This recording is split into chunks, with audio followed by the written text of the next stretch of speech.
Hello বন্ধুরা, welcome to my new blog. আমাদের জন্য গাছ, গাছের জন্য আমরা।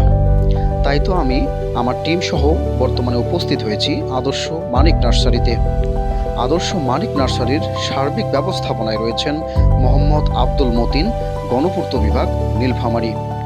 আরও সার্বিক ব্যবস্থাপনায় রয়েছেন মোহাম্মদ মানিক ইসলাম ও মোহাম্মদ জয়নাল আবেদিন। সকল প্রজাতির গাছের বিপুল সমাহার রয়েছে এখানে। বিশেষ দ্রষ্টব্য, ওনারা বাড়ির ছাদে বাগান করে দেন। চারাগাছ সংগ্রহের স্থান কচুকাটা হাই স্কুল মাঠ সংলগ্ন নীলফামারী সদর, নীলফামারী। এই আদর্শ মানিক নার্সারিটি প্রতিষ্ঠিত হয়েছিল 1992 সালে। আসেন, আমি আপনাদেরকে ঘুরে ঘুরে এই নার্সারি দেখাবো।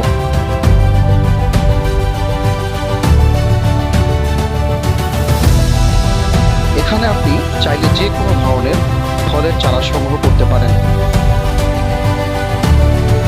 বিভিন্ন দেশি ও বিদেশি ফলের চারার বিপুল সমাহার রয়েছে এখানে। এই নার্সারিটি 52 বিঘা জমিতে অবস্থিত। আপনি এখানে আসলে আপনাকে অনেক ভালো লাগবে। আমার সামনে রয়েছে হিরণময় রায় এবং আমার পিছনে রয়েছে বলরাম রায়। নার্সারির এক সদস্যকে আমাদের সাথে আমরা নিয়েছি।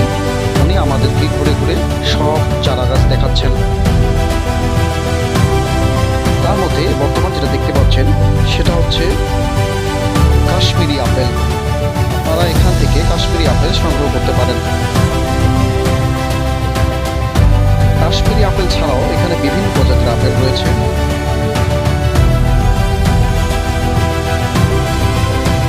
আসেন, আপনাদেরকে আরো ঘুরে ঘুরে কিছু জায়গা দেখাই।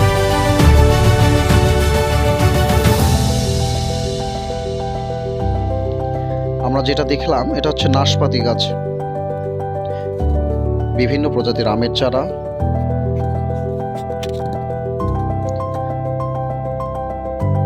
আমরা আরো অন্য পাশে ঢুকতেছি।